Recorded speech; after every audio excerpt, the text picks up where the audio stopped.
नमस्कार ITR India YouTube channel रो जिज्ञासा कार्यक्रम रे मु प्रशांत आपण मानकु स्वागत करूछि। जिज्ञासा एक साप्ताहिक कार्यक्रम अर्थात यह प्रत्येक रविवार दिन प्रसारित हेबो।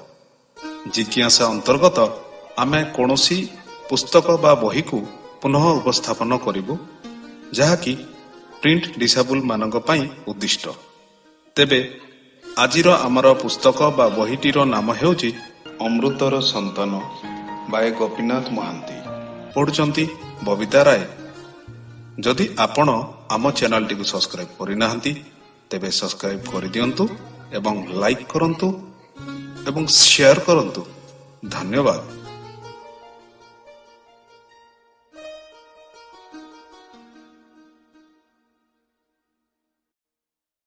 नमस्कार आईटीआर इंडिया मु बबिता राय। आसंतु पढ़िबा जिज्ञासा अंतर्गत पुस्तक अमृतर संतानर आउ किछि अंश। पृष्ठा 138 भाग 36। गहली उठिला, गाँ दाण्डरे बेजुणी नाचिला। एहीपरि ता गर्वर दिन पड़े जेतेबेले तार प्राधान्य स्वीकार करी पर गाँरु लोके आसंती तारी साहाय्य मागी। बाजा बाजिला, बेजुणी नाचिला। कंधर धारणारे अवतारी देवता बेजुणी बाटे निजको प्रकाश करे। देवता से सबुटी तार अवयव आकाश। मनीषठु से खूब उच्चरे से करिजाए मनीष सहीजाए, किंतु मनीष भावे तार निजर उपाय से देवता को बांधी दे गोष्ठी आगे रखिपारे। बर देवता को बाट बतेबाकू, निजर कर्म बुझे हिसाब निकास करने कैफियत देबाकू सेतिकी उपाय पे मनीष सबु उपादान संग्रह करे। आपणार मनर विश्वास, पूजा, बलि सबु क्रियाकर्म। साउंता पचारिला, देवता मोर पोढ़ काहींकी मले? बेजुणी उत्तर देला, काहींकी किए मरे, आयुष पूरीबारु सिना। पृष्ठा 139। किए मारिला? देवता, हाथीपरी 6टा पोढ़ मो गाँर किए मारिदेला? बेजुणी हसीदेला, कहिला, बाया हेलु तू पुओ, केही की मारिपारे, केही की किछि करिपारे? सबु मु करे, मु जियाए, मु मारे, मु सब। कहिदे देवता, किए आमको एमिति दंड देला? गाँरे पचारिली, बेजुणी नचेली। सेठी कहिलु, मु कहिबी नाही, मोर इष्ट एठी पचारुछि, एमिति मते भां बुलेई देउछु। जहा चाहेबु से बलि तते देबी, तते कोटि कोटि नमस्कार। कहिदे, काहा हाथरे मोर पोढ़ मरेइलु? काहींकी मरेइलु? कौन तोर पूजा विधिरे अनिष्ट हैला? बणर मनीष तर्क बुझे नाही, केवल बुझे सफा सफा दीपद कथा, सफा कथा, निदान कथा। किए, काहींकी? बेजुणी मन इच्छारे 7 घेरा नाचिला, चैतर खंडिया भूत परी। सतेकी देवता आपणार छवि देखाउछि। आपणार खियालरे जेपरी दुई कूल खाई दोहली दोहली माड़ी चले सेया देखाउछि। समस्ते आशय होई रहिले, अपेक्षा करी रहिले। बड़ भयंकर बुढ़ी बेजुणी उपरे नाट्य देवता। मशाणी रे खपुरी, भितरे साई साइया पवन परी। सेठी अबिकल झुणा धुआं, सेठी मुरुज फूल भालिया फल, सेठी विकट बाद्य, जहाँ मने पकाई दिए खाली सृष्टिर शेष दिनर ध्वंस दिनर कथा। मझिरे उत्ताल असंभाଳ बेजुणी गोटाए नर कंकाଳ, विकट विभत्स। केवल 2टा उज्ज्वल निआगिला आखि, असंभव भ्रुकुटी। बेजुणीर होश नाही, देवतार होश न थाए। जहा असंभव, अद्भुत मनीषर साधारण अभिज्ञतार बाहरे, सेयाकु मनीष आपणार सामनारे ठिया करी रखे साधारणतार मापकाठी परी। सेयाकु करे देवता। समस्ते बेढ़ी बसी थांती। एथर हुए तो बेजुणी जवाब देव, पदे कथारे छिंडी जीव। बंदीकारर अनिष्ट पई दायी किए? पांडुजानी खरा को अनेई जोग देखुथाए। बेल उंडी पांडुजानी हाथ जोड़ी पचारिला, कह बेजुणी, कह देवता, बंदीकारर पोढ़ मारिला किए? बहुत आशा बांधी से गाँर लोके तोर गोड़तल को दौड़ी आसीछंती, कह पोढ़ काहींकी मले? पृष्ठा 140। सेहीपरि अन्यमनस्क होई बेजुणी कहिला, तुमे मनीष माने प्रति कथारे अंधारी बणर मायार कथा पचारि बस। सबुबेले तुमर इच्छा कौनसी उपाय हेले देवतार हाथरू दैवर चाबी उटारी नेबाकू। सबु तो तुमको अजाड़ी देइछि पिलामाने, सबु झाड़झुड़ करी टिकिए बोली रखिछि तलतलिया कांटी, ताकू भी तुमे माने नहीं जिबाकू चाह? देख कौन अछि मोर, आउ कौन अछि? फंपा କୋଥଳି ଭିତରେ ଶୁଖିଲା ସେମଟା ହୋଇ ଖଣ୍ଡିଏ ଜଡ଼ିବୁଟି, କେଉଁ କାଳର ପୁରୁଣା। ସେଇ ମୋର କାଉଁରୀ ହାତ, ତାକୁ ବି ରଖିଛି ତୁମରି ପାଇଁ। ତୁମେ ତାର ବ୍ୟବହାର ବୁଝିବ ନାହିଁ। ଯଦି ଆଜି ସେତିକି ମୋର କୋଥଳିରୁ ଯାଇ ତୁମ ହାତରେ ପଡ଼ିବ, ଆଉ ତୁମେ ବୁଝିବ କାହିଁକି କ'ଣ କେମିତି, ତେବେ ଆଲୁଅ ପରେ ହୁଏତ ଅନ୍ଧାର ରାତି ଆସିବ ନାହିଁ, ଜହ୍ନ ଆଲୁଅରେ ଝଲସି ଉଠିବ ନାହିଁ ବଣ ପୃଥିବୀ। ସବୁ ପାଇଥିବା ନିରାଶାରେ ସୁଖର ପୂର୍ଣ୍ଣତାରେ ତୁମେ ବୁଡ଼ି ମରିବ ମହୁହାଣ୍ଡିରେ ପିମ୍ପୁଡ଼ି ପରି। ତୁମେ ମୋତେ ପୂଜା କରୁଛ, ତୁମେ ମୋତେ ଭୟ କରୁଛ, କିନ୍ତୁ ଖାଲି ଭୟ ତ ନୁହେଁ, ଅଜଣାର ସୁଖ ସ୍ୱପ୍ନ, ଅଜଣାର ମାୟା, ନିର୍ଭର ଭରସା। ସେତିକି ତୁମର ସୁଖର ସେଜ। ସେତିକି ଗଲେ କେମିତି କଟିବ ପଥର ଉପରେ ଅନ୍ଧାରୁଆ ଶୀତର ରାତି, ଯେତେବେଳେ ତାରାର ଝିକିମିକି ବି ନଥିବ କାହାର ଦୂର ଗଛ ଉହାଡ଼ରେ କୁଳୁକୁଳୁ ସାନ ନିଆଁ, ଅଟାରୀ ହାଉ ହାଉ ପବନ। ସବୁ ତୁମେ ଜାଣିନେବାକୁ ଚାହଁ। ସବୁ ଜାଣିଲେ ବଞ୍ଚିବାର ମୋହ ଭାଙ୍ଗିଯିବ। ସବୁ କରିପାରିଲେ ଗଢ଼ିବାର ପୁଞ୍ଜି ଶେଷ ହୋଇଯିବ। ତାପରେ ନିରସ କଠିନ ଦିନଗଣା ଭଲ ଲାଗିବ ତ?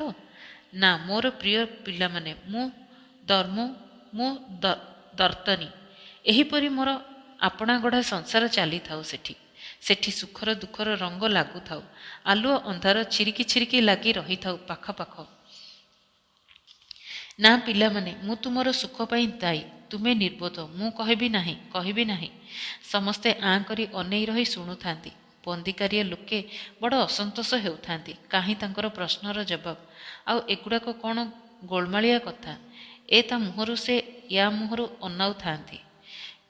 କେବଳ ଟାଳିଯିବା କଥା। ସମସ୍ତେ ଖୁଜ୍ ବୁଜ୍ ହେଉଥାନ୍ତି ଏକା ସ୍ୱଳ୍ପ କନ୍ଧକୁ ଛାଡ଼ି। ବଡ଼ ନିବିଷ୍ଟ ମନରେ ଅନାଇ ରହି ସ୍ୱଳ୍ପ ବାରମ୍ବାର ମୁଣ୍ଡ ହଲାଉଥାଏ। କେତେ ରାଗର କେତେ ରସର ଛବି ଢେଉ ପରି ଖେଳି ଯାଉଥାଏ ତା ମୁହଁ ଉପରେ। ପୃଷ୍ଠା 141।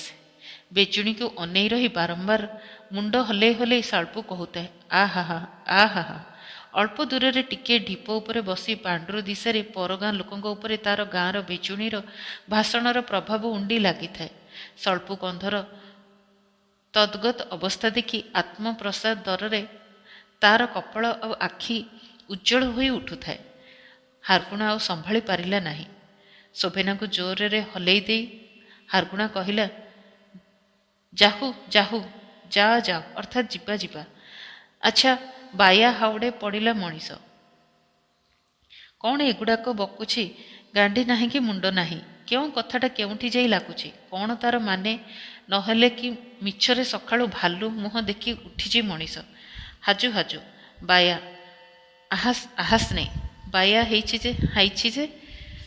ଶୋଭନା ହସିଲା, କହିଲା, ପକ୍କା ବାୟାଣୀ ବୁଢ଼ୀ। ଦେବତା ଲାଗିଛି ନା ବାୟା ଲାଗିଛି?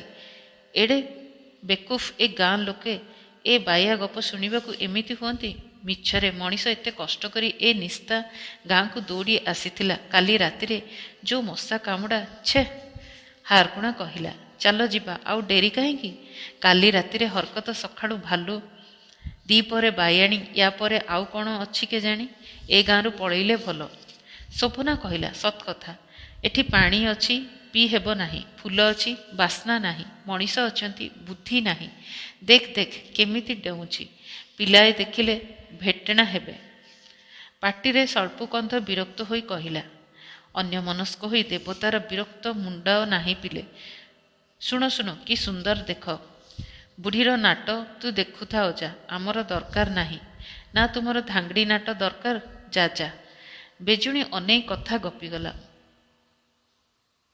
ବାରମ୍ବାର ପଚରା ଉଚ୍ଚାରରେ କହିଲା, ବନ୍ଦିକାରର ପୋଢ଼ଙ୍କୁ ମଣିଷ ମାରି ନାହିଁ, ଦେବତା ରୋଗ ପଠେଇ ମାରିଛି। ତହିଁକି କାହାର ହାତ ନାହିଁ। ବେଜୁଣୀର ଅବତାର ସରି ନଥାଏ। ସ୍ୱଳ୍ପକନ୍ଧ ଉଠିବାକୁ ନାରାଜ। ଟୋକାମାନେ ବାହାରି ଗଲେ। ଦିଉଡୁ ସାଉଁତା ଘରେ ଖିଆପିଆ। ପିଣ୍ଡାରେ ପୁୟୁ। ପୃଷ୍ଠା 142। ପିଣ୍ଡାରେ ପୁବୁଲି ବସିଛି। ପୁୟୁର ମନ ଛକପକ କରୁଥାଏ। ପୁବୁଲିର ବିଭାଘର କଥା କିଛି ପଡ଼ିଲା ନାହିଁ। ବନ୍ଦିକାରିଆ ଆସିଗଲେ। କାମ ବାହାନାରେ ପୁବୁଲି ଘର ଭିତରକୁ ଗଲା। ପୁୟୁ କହିଲା, ଦେଖ, ତୁମକୁ ଲାଜ କରୁଛି। ଦେଖ ତୁମକୁ ଲାଜ କରୁଛି। ଆଲୋ ଏହିମାନେ ତ ତୋର ଆପଣାର, ଘର ତ ପର, ଘରେ କେତେ ଦିନ ପଶି ରହିଥିବୁ। ଜାମିର କନ୍ଧର ବୁଢ଼ୀ ଆସି ପହଞ୍ଚିଲା। ହାରଗୁଣାକୁ ଲକ୍ଷ୍ୟ କରି କହିଲା, ଆମର ଟୋକିମାନଙ୍କୁ ତୁମେ ନେଇଯିବ, ଆଉ ଆମେ ଟୋକିମାନଙ୍କର ମା ଆମକୁ ପଚାରିବ ନାହିଁ? ଶୋଭେନା ଥଟ୍ଟା କରି କହିଲା, ଆମେ ଟୋକାମାନଙ୍କ ବାପା ଥିଲେ ସିନା। ପୁୟୁ କହିଲା, କ'ଣ ସବୁ ଚୁପଚାପରେ କଥା ଭାଷା ଛିଡ଼େଇ ଦେଲ? ଆମ ଝିଅକୁ ଚୋରେଇ କରି ନେଇଯିବ ନାହିଁ ତ? ହାରଗୁଣା ତାର ଜବାବ ଦେଲା ନାହିଁ, ଖାଲି ହସୁଥାଏ। ଜାମିର କନ୍ଧର ବୁଢ଼ୀ କହିଲା, ଆହା, ଆଜି ସୁରୁବୁ ସାଉନ୍ତା ଥାନ୍ତା କିରେ, କେଡ଼େ ଭଲ ପାଉଥିଲା ଏ ହାରଗୁଣାକୁ। ନହେଲେ କ'ଣ ମାହାଳିଆ ଠିକଣା କରିଥିଲା? ଗୋଟିଏ ବୋଲି ଝିଅ ତାର, ଏ ବିଭା ହେବ। ଏତିକିରେ ଶୋଭନା ଆଉ ଟିଙ୍ଗୁ ଭିତରକୁ ଉଦ୍ଧେଇ କରି ଡାକ ଛାଡ଼ିଲା, କଙ୍କଡ଼ା ପରି ଗାଡ଼ରେ ଲୁଚେଇଲେ ଚଳିବ ନାହିଁ। ବାହାର ବାହାର। କିରେ ସାଉନ୍ତା, କଥା କହୁଛୁ ଯେ? ହଁ, ଏତେ ଜଣଙ୍କ ଆଗରେ କଥା କହି ହୁଏ? ଏତେ ଜଣଙ୍କ ଆଗରେ କ'ଣ କଥା କହି ହୁଏ? ଯେଉଁଠି କଥା ହେବା ସେଇଠି ନା। ଅନର୍ଗଳ ଗୁଡ଼ାଏ ଥଟ୍ଟା ନକଲ। ହାରଗୁଣାର ମୁହଁ ପୁବୁଲିର ମୁହଁ ବାନ୍ତି ହୋଇଯାଇଥାଏ। ଇଏ ତାକୁ ସେ ତାକୁ କଣେଇ କଣେଇ ଅନାଉଥାନ୍ତି। ସେହି ତୁନିତାନି ଭିତରେ କେତେ ତଉଲା ତଉଲି, କେତେ ସାତ ପାଞ୍ଚ, ପଦାକୁ ସବୁ ତୁନିତାନି। ହାରଗୁଣା ଦମ୍ଭ ଧରି ପୁବୁଲି ଆଡ଼କୁ ମୁହଁ କରି ପଚାରିଲା, ଆମେ ତ ଅଇଲୁ। କେବେ ତୁମେ ଯିବ ଆମ ଗାଁକୁ? ଚଇତକୁ ଆସ। ପୁବୁଲି କବାଟକୁ ଆଉଜି ନଖ ଚୋବାଉଥାଏ। ତାର ହୋଇ ପୁୟୁ କହିଲା, ତାକୁ କାହିଁକି ପଚାରୁଛ? ମନକୁ ପଚାର। ତର ସହି ହେଉନାହିଁ ପରା। ଦିଉଡ଼ୁ ଆସିଥାଏ। ମଣିଆ ପାୟୁର ଭେଣ୍ଡିଆମାନେ ଆସିଥାନ୍ତି। ହାରଗୁଣା କଥା ବଙ୍କେଇ ନେଇ କହିଲା, ନା, କାହିଁକି କହୁଥିଲି କି, ବହୁତ ସମ୍ବର ଓହ୍ଲେଇଛନ୍ତି ଆମ ବଣକୁ। ଲୋକେ କହୁଛନ୍ତି କଳାହାଣ୍ଡି ବଣରୁ ବଳିଆ କୁକୁର ଗୋଡ଼େଇ ଆଣିଛି। ଯାଆନ୍ତା ଶିକାର ହୁଅନ୍ତା, ନାଟ ହୁଅନ୍ତା, ବୁଲିବା କଥା ତ। ଏହିପରି ଅନେକ କଥା ପଡ଼ିଲା। ହାରଗୁଣାର ଗପ ଭିତରେ ଗୋଟିଏ ଇଙ୍ଗିତ ଥାଏ, ସେତିକି ମାତ୍ର। ପୁବୁଲିର ବିଭାଘର କଥା ସଫା ସଫା ନିଷ୍ପତ୍ତି ହେଲା ନାହିଁ। ସେପରି ନିଷ୍ପତ୍ତି ମଧ୍ୟ କନ୍ଧ ସମାଜରେ ଖୁବ୍ ବେଶୀ ହୁଏ ନାହିଁ। ପରସ୍ପରଙ୍କ ଦେଖା ଚାହାଁ, ଠରିକା ଠରିକି ସରିଯାଇ ବିଭା ହେବାକୁ ଦୃଢ଼ ଭାବରେ ଯେତେବେଳେ ଉଭୟ ନିଷ୍ପତ୍ତି କରିସାରନ୍ତି, ସେତେବେଳେ ଯାଇ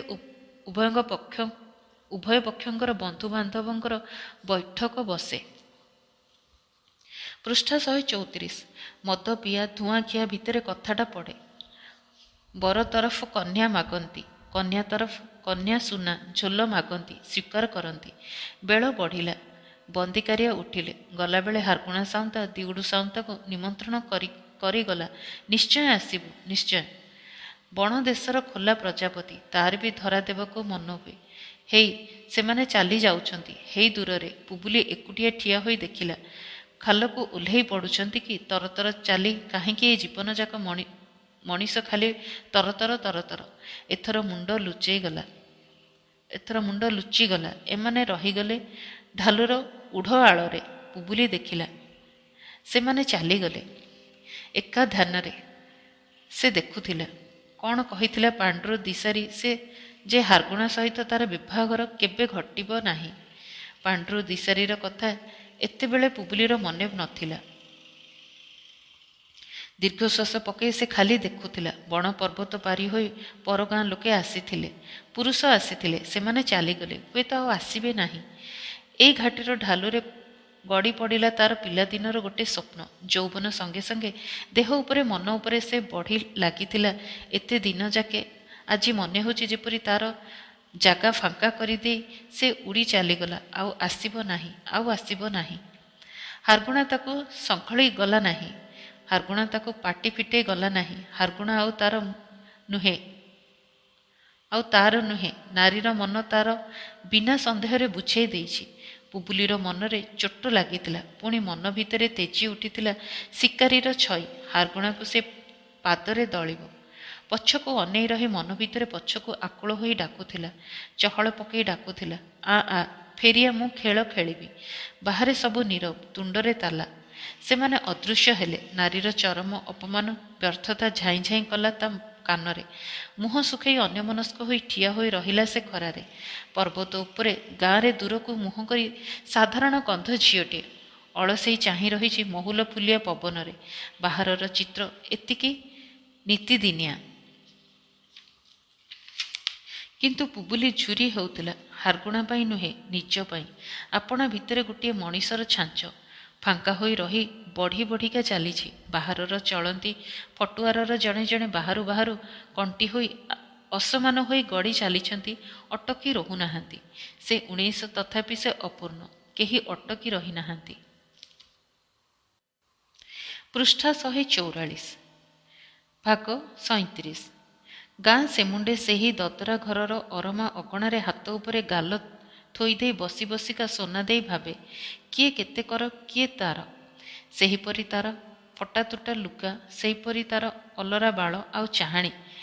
ନିତିଦିନର ନିଛାଟିଆ ନିରିମାଖି ଜୀବନର ଭାବନାରେ ବୋଝ ବୋଝ ଭାରି ଭାର। କେବେ ବାପ ଘରେ ସେ ହସିଥିଲା, ଫୁଲ ନାଇଥିଲା।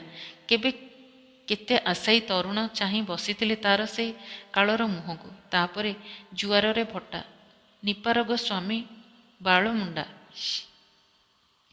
ଭୁଲ କାଟୁଥିବା ବେଳେ ପହିଲି କେଇଦିନ।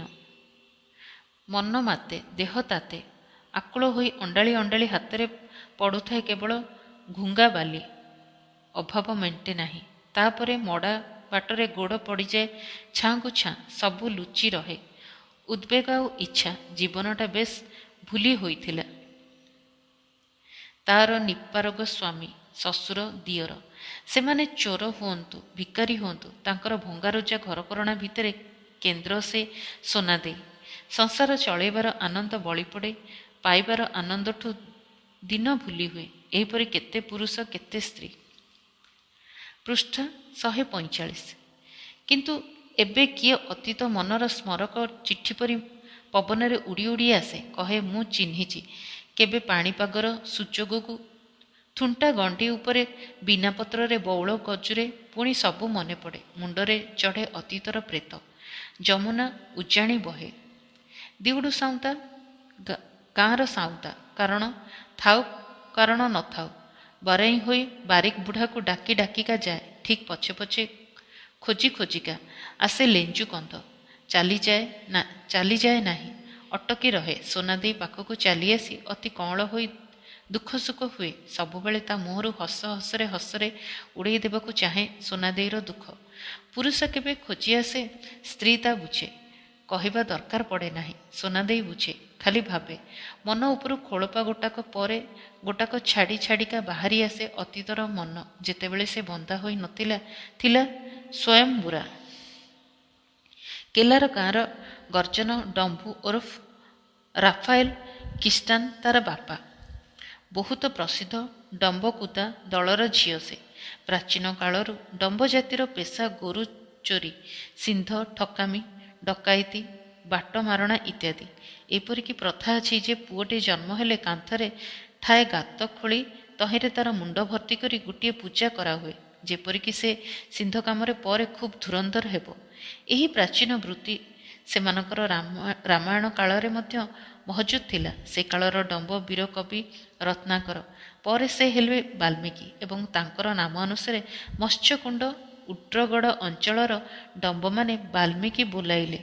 କୁଳ ବେଉସାର ପ୍ରସାର ସକାଶେ ଡମ୍ବର ଘରକରଣା, ତେଣୁ ଡମ୍ବ ପିଲାଏ ବିନା କାମରେ ଏଣେ ତେଣେ ବୁଲୁଥାନ୍ତି। ଡମ୍ବ ସ୍ତ୍ରୀ ଲୋକମାନେ ଛୋଟ ପସରା ମୁଣ୍ଡେଇ ହାଟକୁ ହାଟ ବୁଲନ୍ତି। ଡମ୍ବ ପୁରୁଷମାନେ ତାସ କରିବାକୁ ଘୃଣା କରନ୍ତି। ଏହି ଚୋରିର ଉନ୍ନତତର ପ୍ରକାଶ ଦଳବନ୍ଧା ଅସ୍ତ୍ରଶସ୍ତ୍ର ଧରି ଡକାଇତି, ହାଟ ଜୁରିବା ଗାଜୁରିବା। ପୁଲିସର ଚାପ ବଳି ପଡ଼ିବା ପୂର୍ବରୁ ବଣୁଆ ମାଳ ଭିତରେ ଦଳ ଦଳ ଜୁରିଆ ଥିଲେ। ହାଟକୁ ଶଗଡ଼ ଚାଲିଲା ବେଳେ ବାଟରେ ଲୁଟି କରୁଥିଲେ। ଦିନ ଦିହିପରେ ଗାଁ ଲୋକେ କ୍ଷେତକୁ ଯାଇଥିଲା ବେଳେ କି ହାଟକୁ ଯାଇଥିଲା ବେଳେ ଗାଁ ଲୁଟି ନିଆଁ ଲଗେଇ ଦେଉଥିଲେ। ଏହିପରି କରି କେତେ ଜାଗାରେ ତାଙ୍କର ଦଖଲ ଥିଲା। ଗଡ଼ ବସେଇଥିଲେ। ସେମିଳିଗୁଡ଼ାର ଭଙ୍ଗା ଡମ୍ବୁଦୁର୍ଗ ତାର ସ୍ମାରକ। କନ୍ଧମାନଙ୍କର ସଙ୍ଗେ ସଂଘର୍ଷ ହୋଇଥିଲା। ଫୁଲବେଢ଼ାରେ ଓ ପଞ୍ଚଡ଼ାରେ ଯୁଦ୍ଧ ହୋଇ ସେଠି କନ୍ଧ ଡମ୍ବମାନଙ୍କୁ ନିପାତ କରିଥିଲେ। କେଲାର ଗାଁ ପଞ୍ଚଡ଼ା ଅଞ୍ଚଳର କାକିରିଗୁମ୍ମା ପାଖରେ। ପୃଷ୍ଠା 146। ଏମାନଙ୍କର କଳ୍ପନା ଶକ୍ତିର ବଳ ମୂଳରୁ ତାହା ସହିତ ମିଶିଯାଏ ସାଧୁ ପରିଶ୍ରମ ପ୍ରତି ଅତି ବିମୁଖ ମନୋଭାବ। ଦୁଇଟା ଶକ୍ତିର ମଝିଏ ମଝିଏ ବଙ୍କା ବାଟରେ ଠେଲି ହୋଇଯାଏ ଡମ୍ବ। ପଦେ ପଦେକା ମିଛ ବାହାରେ। ବିକୃତ ମନ ବଂଶ ପରମ୍ପରାକ୍ରମେ ଗଢ଼ି ଚାଲେ। ଫନ୍ଦି ଫିକର ହୁଏ ଡମ୍ବ ଜାତିଗତ ଗୁଣ। ଆଖି ସବୁବେଳେ ପରର ଜିନିଷ ଉପରେ। ଚାଷକୁ ଇଚ୍ଛା ନାହିଁ। ତେଣୁ ଗୋରୁ କେବଳ ଭୋଜ୍ୟ ବସ୍ତୁ। ଯେଉଁଠି ସୁବିଧା ମିଳିଲା ସେଠି ଚୋରି କର। ଟାଙ୍ଗିଆ ମୁଣ୍ଡିରେ ଦି ସିଂହ ମଝିରେ ଲଗାଅ ପାହାରେ। ତାପରେ ଛାଲ ଛଡ଼େଇ ନେଇ ହାଟରେ ବିକ୍ରି କରିବାକୁ ବହୁତ ହାଟ ଅଛି। ଯାହା ଆପଣାର ଝାଳବୁହା ମାଲ ନୁହେଁ, ତାର ଖର୍ଚ୍ଚରେ କୌଣସି କଷାକଷି ନାହିଁ। ତେଣୁ କେବଳ ଦାୟିତ୍ୱହୀନ ଭୋଗର ଘରକରଣା ଘରେ ବାହାରେ। ସବୁବେଳେ ମଦ ମାଂସ। ପୁରୁଷଙ୍କ ଚେହେରା ପ୍ରକାଣ୍ଡ ହୁଏ। ମୁହଁର ଠାଣି ନୃଶଂସ ଅବିଶ୍ୱାସୀ। ସ୍ତ୍ରୀର ବଢ଼ିଆଳ ଦେହ, ତାର ଦ୍ୟୋତନା କେବଳ ଅଳସ ପାଶବିକତା। ଘରକରଣାରେ କଳିଗୋଳ କୋଳାହଳ। ଦାମ୍ପତ୍ୟ ଡୋର ଅତି ସରୁ। ଅଳ୍ପକେ ଛିଣ୍ଡିଯାଏ। ସହିବା ଶକ୍ତି ବଡ଼ ଅଭାବ। ସବୁ ସ୍ୱାମୀ ବଞ୍ଚିଥିଲେ ସୁଦ୍ଧା ବଦଳେଇ ବଦଳେଇ ଗୋଟାକ ପରେ ଗୋଟାଏ ହୋଇ ବାହାଘର ହେବା ଦେଖାଯାଏ ଏହି ଜାତିରେ। ଚରିତ୍ରହୀନତାର ଚରମ ସୀମା ଏଠି। ସ୍ତ୍ରୀ ପୁରୁଷ ଉଭୟଙ୍କ ଚେଷ୍ଟା ଓ ଉଦ୍ଦେଶ୍ୟ କେବଳ କ୍ଷଣିକ ସୁଖ। ପୁରୁଷ ଲୁଙ୍ଗୁଡ଼ା, ସ୍ତ୍ରୀ ବିଟପି। ବାଟ ଚାଲିଲେ ସ୍ତ୍ରୀ ଦେହକୁ ଦୋହଲେଇ ହାବଭାବ ଦେଖାଇଯାଏ। ସବୁବେଳେ ଅଶାନ୍ତ ସେ। ଜୀବନ ଧାରଣା କାର୍ଯ୍ୟରେ ମିଛ ଏମାନଙ୍କର ପ୍ରଧାନ ଗତି ହେବାରୁ କଥାବାର୍ତ୍ତାରେ ସବୁବେଳେ ବାକ୍ଚତୁରୀ ଫୁଟେ। ଡମ୍ବ ବହୁତ କହେ। କଥା କହିଲେ ଉଦ୍ଦେଶ୍ୟ ରହେ ପରର କିପରି ବିଶ୍ୱାସ ହେଉ। ତେଣୁ ତାର କଥା କହିବା ଗୋଟାଏ ଅଭିନୟ। ଅତି ବିନୟ ଦେଖାଯାଏ, ଅତି ଭକ୍ତି ଦେଖାଯାଏ। ନିଜର ଉଦ୍ଦେଶ୍ୟ ସାଧିବାକୁ ପର ପାଖେ ଅତି ତଳକୁ ସେ ଖସିପାରେ। ସେ ବିଚିତ୍ର, ସେ ମାୟାବୀ, ମାଳର କାଉ। ଯେତେବେଳେ ପୁଲିସର ପ୍ରତାପ ଏତେ ଭିତରକୁ ଭେଦି ନଥିଲା, ଅଭାବ ନଥିଲା। କେତେବେଳେ ଭଲ ଲୁଗାପଟା ଆସି ପହଞ୍ଚିଯାଏ, କେତେବେଳେ ଆଉ କେଉଁ କଥା। କେଉଁଦିନେ ମାଉଁସ ଭାତ। ରାତି ରାତି ଗାଁରୁ ଲୋକେ ହାତ ହାତିଆର ଧରି ବାହାରି ଚାଲିଯାଆନ୍ତି। ସ୍ତ୍ରୀ ଲୋକମାନେ ଅପେକ୍ଷା କରି ରହନ୍ତି। ସକାଳକୁ ଘର ପୂରେ। ଚାଉଳ ଦିନେ ଚାଉଳ, ମାଣ୍ଡିଆ ଦିନେ ମାଣ୍ଡିଆ, ଆଖୁ ଗହମ ତୈଳ ବୀଜ, ଦେଶର ସବୁ ଫସଲ ଆସେ। ସେଥି ସକାଶେ ଖରାଏ ତରାଏ କ୍ଷେତରେ ଖଟି ମରିବାକୁ ପଡ଼େ ନାହିଁ। ପୃଷ୍ଠା 147। ଯଦି କେଉଁଦିନ ଜଣେ କୁଆଡ଼େ ବୁଲି ବାହାରି ପଡ଼ିଛି, ସେ ଖାଲି ହାତରେ କେବେ ଫେରିବ ନାହିଁ। ଖାଲି ମୁଣ୍ଡର ଫିକର ଖେଳେଇଲେ ଅଣ୍ଟା ଭର୍ତ୍ତି। କେଉଁ ଗାଁରେ ଜଣେ କିଏ ନିଜର ପୋଷା ଛେଳି ମାରି ଭୋଜି କରୁଛି। ଗୋଟିକିଆ ଡମ୍ବ ଜଣେ ହାବୁଡ଼ି ଖାଲି ଧମକ ଦେଲା, ପୁଲିସରେ ରିପୋର୍ଟ ନ କରି କାହିଁକି ଛେଳି ମାଇଲୁ। ସେହି ଧମକରେ କିଛି ନିଜର ଉପାୟ କରିନେଲା। ଅମିନବାବୁ ଗସ୍ତରେ ଗଲେ। ପଛେ ପଛେ ଡମ୍ବ ଯାଇ ଗାଁ ଗାଁକେ ବଟା ଅସୁଲ କରିନେଲା। ତାଙ୍କ ନାଁ କହି ଜିନିଷପତ୍ର ବୋହି ନେଇଗଲା। କ'ଣ ନା ଅମିନବାବୁ ପଠେଇଛନ୍ତି। ପଞ୍ଝାଏ ଡମ୍ବ ପିଲା ଶିଖାଶିଖି ହୋଇ ପଇସା ଦେଇ ଚଳନ୍ତି ଶଗଡ଼ରେ ବସି ପଡ଼ିଲେ। କହିଲେ, ଆମେ ହାଟକୁ ଯିବୁ। ଅନ୍ଧାର ପଡ଼ିଲାରୁ ଅଧବାଟରେ ପଛ ଗାଡ଼ିରୁ ଜଣେ ପିଲା ପାଟି କଲା, ଚୋର ଚୋର। ସବୁ ଶଗଡ଼ିଆ ପଛକୁ ଦୌଡ଼ିଲେ। ଆଗର ଗାଡ଼ିରୁ ଶଗଡ଼ିଆଙ୍କ ଲୁଗା ଗାମୁଛା ପୋଟଳି ବନ୍ଧା ଡମ୍ବ ପିଲା ଚିଲା ମାରିଲେ। ତାଲା ପଡ଼ିଲା, ଘରୁ ଚୋରି ହେଉଛି। ଦାଣ୍ଡ କବାଟରେ ତାଲା, କାନ୍ଥରେ ସାନ ଗାତଟିଏ କରି ପିଲାଟିଏ ପଶି ବାରି କବାଟ ଖୋଲିଦେଲା। କାମ ଶେଷରେ ବାରି କବାଟ ବନ୍ଦ କରି ସେହି କଣାବାଟେ ଚାଲି ଆସିଲା। ବଡ଼ ଲୋକଙ୍କୁ ଧରିବାକୁ ଉପାୟ ନାହିଁ। କେତେ ଫନ୍ଦି। ଗାଁରେ ବସି ହସିବାକୁ ବହୁତ ବେଳ ମିଳେ। କ୍ରମେ କ୍ରମେ ପୁଲିସ ଭେଦିଗଲେ। ଡମ୍ବର ସ୍ୱରାଜ ଶେଷ ହେଲା। ହଳ ହଳ ହୋଇ ସମସ୍ତେ ବନ୍ଧା ହୋଇଗଲେ। ତାପରେ ନୂଆ ଆଇନ। ଥରେ ଚୋରି କଲେ ନଜରବନ୍ଦୀ। ରିପୋର୍ଟ ନ କରି ଗାଁ ବାହାରକୁ ଗୋଡ଼ କାଢ଼ିଲେ ପୁଣି ଜେଲ। Criminal tribe. ଡମ୍ବ ଛିଞ୍ଚତର ହୋଇଗଲେ। ବଡ଼ ବଡ଼ ଡମ୍ବ ଘର ଭାଙ୍ଗିଗଲା। ଅନେକ ଖ୍ରୀଷ୍ଟାନ ହୋଇଥିଲେ। କାଳେ ପାଦ୍ରୀ ସାହେବ ଆଇନ କବଳରୁ ରକ୍ଷା କରିବେ, ସେ ମୋହ ତୁଟିଗଲା। ଖ୍ରୀଷ୍ଟାନ ହେବା କମିଗଲା।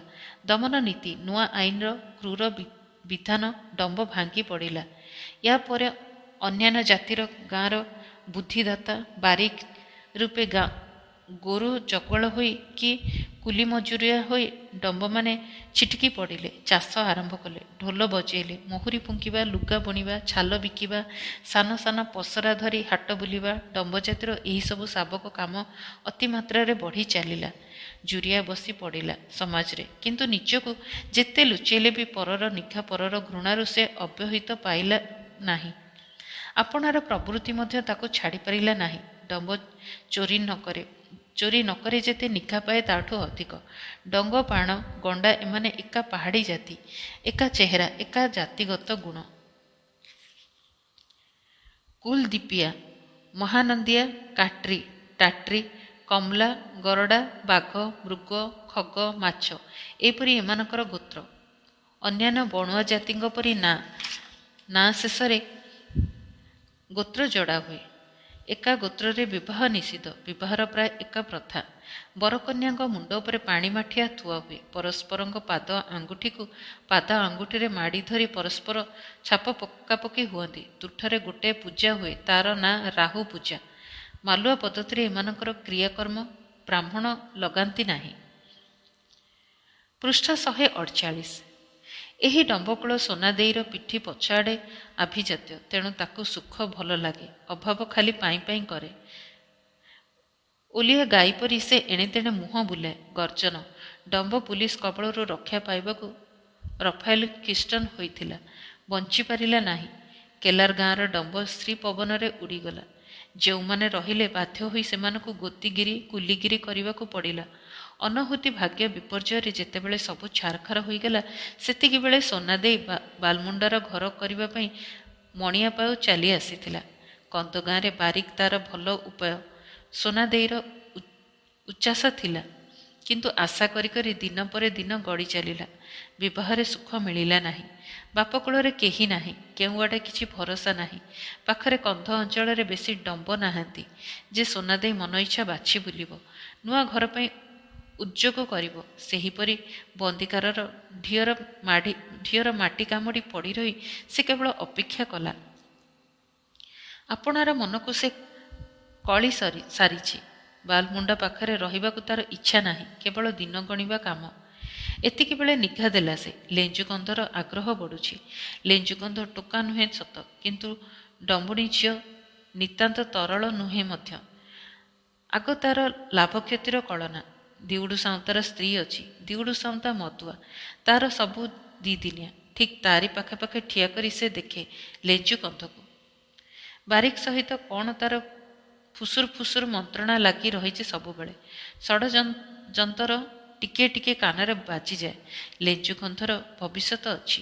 ଆଉ ଲେଞ୍ଜୁକନ୍ଧର ଚାହାଣୀରେ ଦିନୁ ଦିନ ଟଳଟଳେଇ ଉଠୁଛି ଗୋଟାଏ ନିଶା, ଯେତିକି ଦେଖିବା ପାଇଁ ସୋନାଦେଈ ଅଧୀର ହୋଇ ଅନେଇ ରହିଥାଏ। ଲେଞ୍ଜୁକନ୍ଧ ଆସେ ଯାଏ। ଛକିଲା ପରି କେଉଁଠି ଯେ ଥାଏ, କେହି ନଥିଲା ବେଳେ ନଈଖଣ୍ଡିରୁ ତୋଟା ଉହାଡ଼ରୁ ବାଡ଼ ସେ ପାଖରୁ ବାହାରି ପଡ଼ି ଘଗଡ଼ା ଗଳାରେ ଅଟକେଇ ଦିଏ। ଥଙ୍ଗେଇ ଥାଇଁ କଥା କହେ। କେତେ ପ୍ରଶ୍ନ ତାର। ବାରିକ କାହିଁ? ବାଲମୁଣ୍ଡା କୁଆଡ଼େ ଯାଇଛି? ଦିଉଡୁ ଆସିଥିଲା କି? ସବୁ ପ୍ରଶ୍ନର ଜବାବ ପାଇଁ ସେ ସୋନାଦେଈ ପାଖକୁ ଦୌଡ଼ି ଆସେ। ତାର ସବୁ ପେଖେନା ସୋନାଦେଈ ଦେଖେ। ମୁହଁକୁ ତଳକୁ ପୋତି ଦେଇ ହସେ। କେବେଠୁ ବାରିକ ବୁଢ଼ା ଲେଞ୍ଜୁକନ୍ଧର ଏଡ଼େ ବଡ଼ ବନ୍ଧୁ ହୋଇଗଲା, ସୋନାଦେଈ ଭାବେ। ଠିକ୍ ସଞ୍ଜ ପଡ଼ିଲେ ଲେଞ୍ଜୁକନ୍ଧ ବାରିକ ବୁଢ଼ାକୁ ଖୋଜି ଆସୁଥିଲା। ଥାଉ ନଥାଉ